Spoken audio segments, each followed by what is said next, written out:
Saya bilang harus fokus pada pekerjaan. Nah, di luar dari pekerjaan, ilmu-ilmu yang kita dapatkan di pekerjaan, pastikan kalian juga rajin untuk nambah ilmu di luar dari sana. Dari baca buku, ikut workshop, atau apapun. Kalau saya sampai dengan sekarang, per bulan saya masih baca buku, itu 2 sampai dengan 3 buku, topiknya fokus di bisnis dan finance. Saya masih terus buas menambah ilmu, karena saya tahu semakin banyak ilmu yang saya miliki dalam kepala saya, peluang yang akan bisa saya tangkap itu juga semakin banyak. Nah, kalau misalnya kalian nggak perhatikan earning power kalian, itu akan susah sekali di ujungnya kalau mau mencapai uang yang besar. Misalnya kalian sekarang bekerja sebagai admin, gajinya 3 juta per bulan. Kalian merasa ya udah go with the flow aja kerja jadi admin. Sampai 20 tahun kerja jadi admin nih. 3 juta per bulan mungkin kalian bisa simpen 1 juta. 1 juta, 1 tahun mungkin 12 juta. 12 juta kali 20, 240 juta. Kalau goal kalian di ujung itu mau sampai di 20 miliar atau misalnya 10 miliar, ya itu susah. Kalian harus gedein earning power kalian.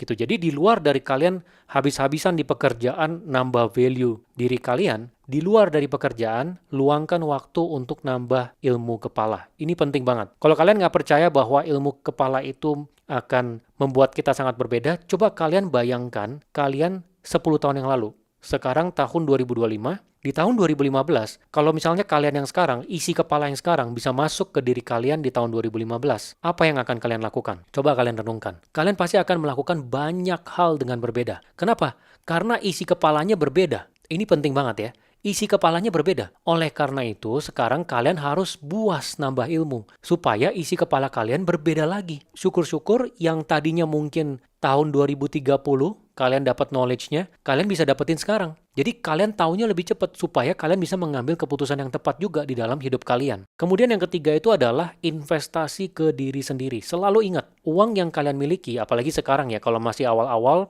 uang yang bisa disisihkan mungkin nggak banyak, kalian harus fokus untuk investasi ke diri sendiri, terutama yang bisa menambahkan potensi pendapatan. Jangan buru-buru beli barang mahal. Ya, anak muda zaman sekarang, karena sudah terpapar sosmed, seringkali tendensinya adalah mau kasih lihat orang lain kalau dia itu mampu. Jadi dia pergi jalan-jalan, dia habisin uangnya dia foto kasih lihat teman-temannya kalau dia mampu. Uang baru ada banyak dikit, dia langsung cicil mobil. Pengen kasih lihat ke teman-teman kalau dia mampu. Itu nggak ada gunanya, seperti yang saya bilang. Nggak ada gunanya. Orang lain itu juga ngelihat kita bukannya termotivasi atau apa, yang ada juga dia jadinya iri. Dan uang yang dikeluarkan untuk kasih lihat ke teman, ya, pamer ke teman, itu sebenarnya bisa dipakai untuk hal lain yang berguna untuk kita. Dan kalau udah habis, itu lama kita ngumpulinnya. Karena earning power-nya belum gede.